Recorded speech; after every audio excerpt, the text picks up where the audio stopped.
안녕하세요. 안녕하십니까. 네, 저 한양대학교에서 온 학생 리포터 안은기라고 합니다. 반갑습니다. 저는 조현정이라고 합니다. 네, 반갑습니다. 소프트웨어의 중요성에 대해서도 좀 간략히 말씀 부탁드립니다. 사실 요즘 소프트웨어 중요성에 대한 이야기는 참 이곳저곳에서 많이들 이야기하고 있기 때문에 새삼 제가 강조할 필요는 없다고 생각을 합니다. 근데 이제는 이 소프트웨어라는 것이 기존 제조산업, 그 다음에 서비스, 이 모든 분야를 세상을 변화시키고 있는 거죠. 그리고 여러분 누구나 쓰고 있는 스마트폰, 사실 스마트폰의 역사라는 것이 뭐 어떤 이는 1995년부터다, 뭐 2005년부터다 이렇게 말을 하고 있지만 실제 그 애플사가 그 스마트폰을, 아이폰을 만들어서 세상에 내놓은 것은 얼마 되지도 않았고, 우리 대한민국 역사를 보면은 그 KT가 아이폰 3GS라는 모델을 처음 출시했으니까 처음 이제 그 통신망에 올려서 유통을 했는데 그게 2009년 11월 말입니다. 불과 5년밖에 되지 않았어요. 그러나 누구나 나오자마자 산 것도 아니잖아요. 대부분의 학생은 그로부터 한 1년쯤 지나서 샀을 겁니다, 아마. 어쨌든 따지면 4년인데 4년 사이에 우리는 엄청난 변화를 본 거예요. 자, 우리가 많은 앱이라고 하는 소프트웨어 하나하나 소개해 보면, 옛날에는 웬만한 여학생은 핸드백이나 그 책가방 속에 다 그 미니 카메라 하나 정도 들고 다녔어요. 에티켓 정도로. 또 그거 다 없어졌어요.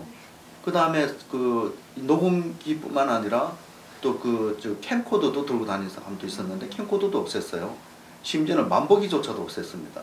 그래서 많은 제조 산업을 붕괴시켜내죠. 그래서 우리는 소프트웨어가 세상을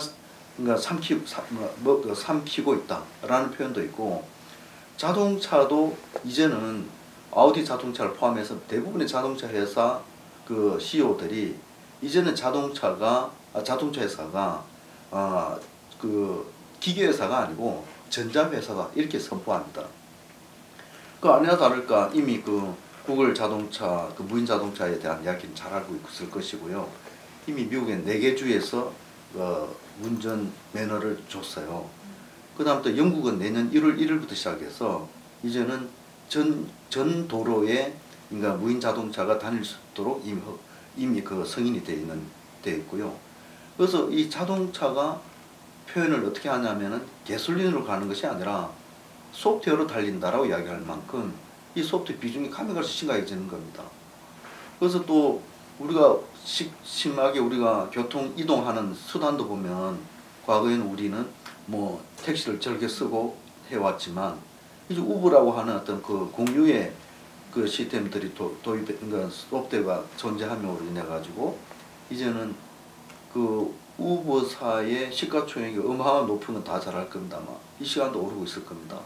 그럼 사실 그 회사 실체는 별로 없거든요. 제조 라인도 없고 아무것도 없는데도 불구하고 그렇게 가치를 인정받는 이유가 뭐가 있을까? 거기에 많은 해답이 있는 겁니다. 근데 실상 우리 대한민국에 들어오면 너무나 참담한 것이 이 우리 대학생들 소프트웨어를 기피한다는 거예요. 그래서 뭐 소프트웨어를 기피한다? 사실 이거는 우리 그 자살골하고 같아요. 자살골.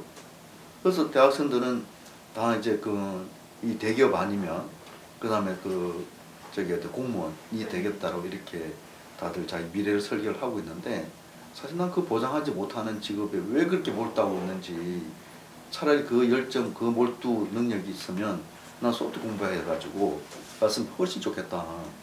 소프트웨어는 제조뿐만 아니라 서비스, 그 다음에 새로운 문화까지 창조하는 그런 분야까지 진출될 수 있잖아요. 그래서 우리는 소프트웨어 중요한 점을 다른 각도의 설명을, 이제 세상은 소프트웨어 중심 사회에 존재하고 있다. 소프트웨어 없이는 아무것도 갈 수가 없다라고 계속해서 우리는 주장을 해대고 있는데, 젊은 학생들만 변하면 소프트웨어를 좀 해보겠다고 하는 그런 어떤 학생들만 바뀌면은 우리 대한민국 한강의 기적을 계속 이어갈 수 있을 것 같아요. 그 회장님께서 생각하시는 기업가 정신은 어떤 것인지 좀 설명 부탁드립니다. 우리가 미래를 생각해 볼야 됐다고 생각합니다. 우리가 30년 전이면 1980년대쯤 되겠죠.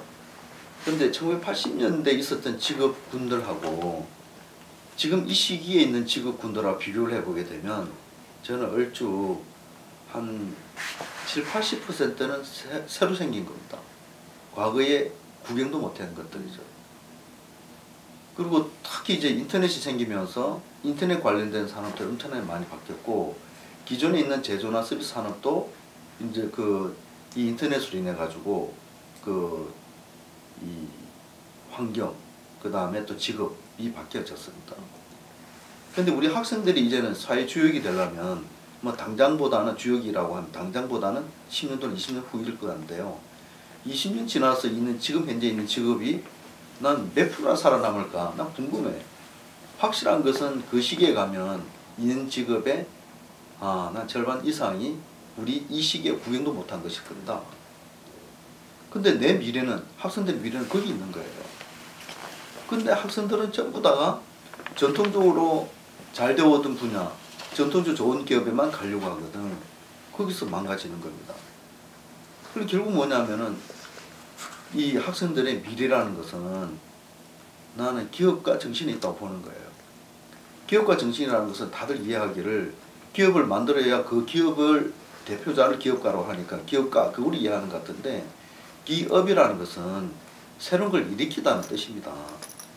그게 꼭 기업의 그러니까 CEO가 된다가 아니고 그 오너가 된다는 뜻이 또 더 아니고요. 새로운 걸 일으키는 겁니다. 새로운 직업, 새로운 작업을 일으키는 겁니다. 그래서 일으키는 그 역할이 기업가 정신인데, 여기 우리 미래가 있고 국가도 있고 개인의 미래조차도 있는 것이죠. 그래서 여기 학생들이 보다 더 기업가 정신을 많이 가져줘야 된다 표현하고 싶어요.